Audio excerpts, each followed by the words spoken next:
Spotify just dropped a list that has the entire internet arguing in comment sections like it's a sport. Not playlists, not songs, artists.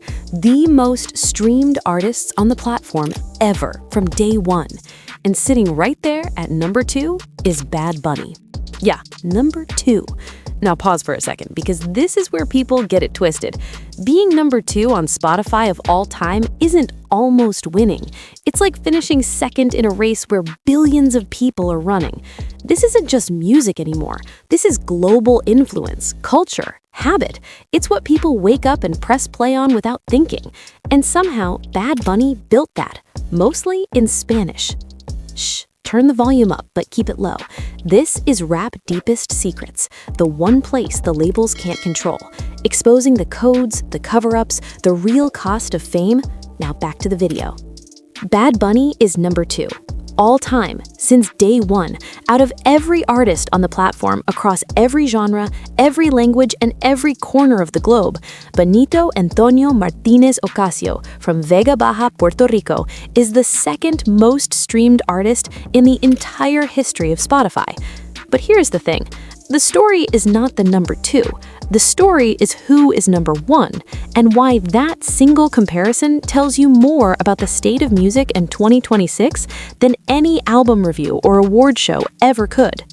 Let us talk about what an all-time Spotify ranking actually measures, because this is not a small thing dressed up in big language. This is genuinely one of the most significant data points the music industry has ever produced. Spotify launched in 2008. It now has over 600 million users in more than 180 countries. Every single day, hundreds of millions of people open that app and choose what to listen to. Not because a radio DJ told them to, not because a TV channel scheduled it during prime time, because they personally, voluntarily, and actively chose to press play on a specific artist, and then pressed play again and again.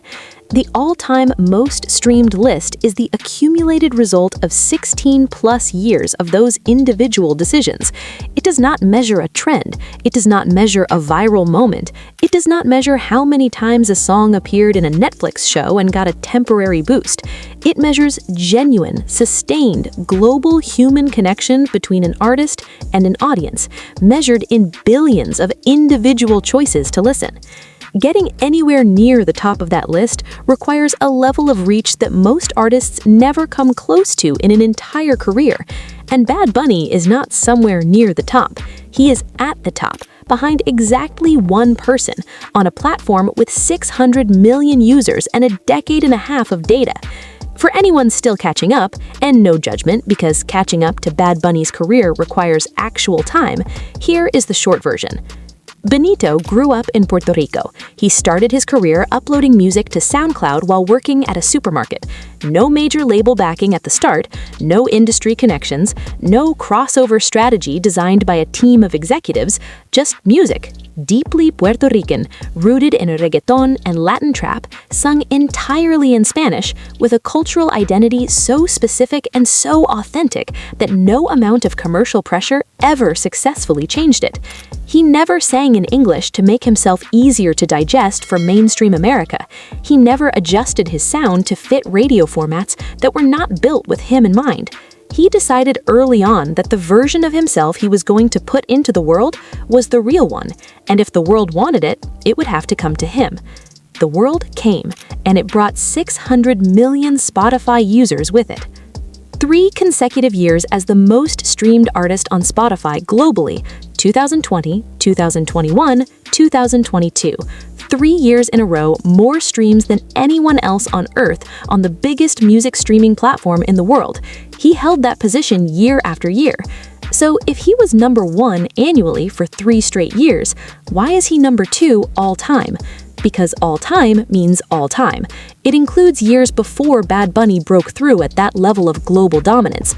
Artists who were high-volume streamers earlier in Spotify's history had years of accumulation that the annual rankings do not reflect. The Weeknd built his all-time total across a longer, consistent run at the top. The gap exists because of time, not because of quality, not because of relevance, not because of audience connection.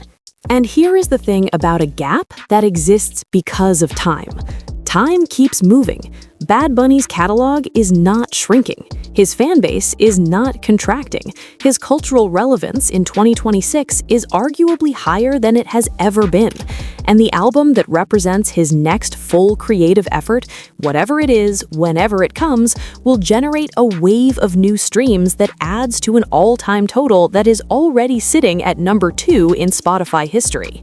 He was number 1 3 years running. He is number 2 all time, and he is in his quiet period. The arithmetic of what happens when the quiet period ends is not complicated. Number 2 right now is not a ceiling, it is a countdown.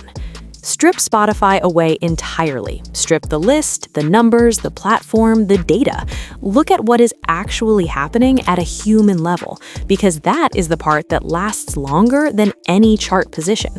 A kid who grew up bagging groceries in Puerto Rico decided that the version of himself he was going to present to the world was the honest one, the real one, not adjusted, not translated, not softened for an audience that had not asked for him yet, just himself. His language, his culture, his sound, his identity, offered to the world without apology and without a plan for what to do if the world said no.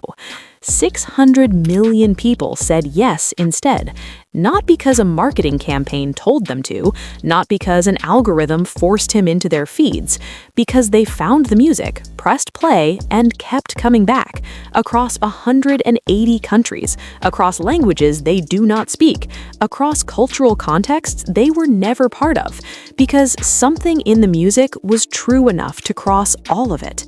That is what number 2 on the all-time Spotify list actually represents. Not streams, not data, not a business metric.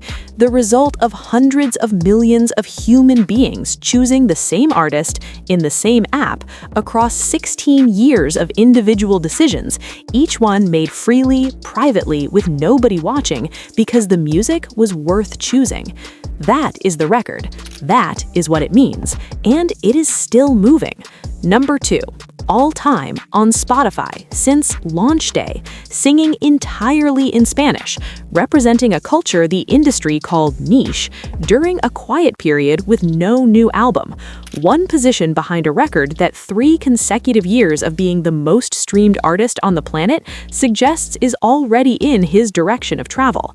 The list dropped, the internet reacted, and somewhere in Puerto Rico, the man who started on SoundCloud while bagging groceries is currently the 2nd most streamed artist in the entire history of the world's biggest music platform, with the biggest chapter of his career still ahead of him.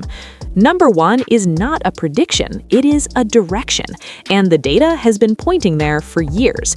If this channel is where the number becomes the story and the milestone becomes the meaning, subscribe right now. Hit the bell, come back for the next one, because the record is still moving, and so is this channel. See you then.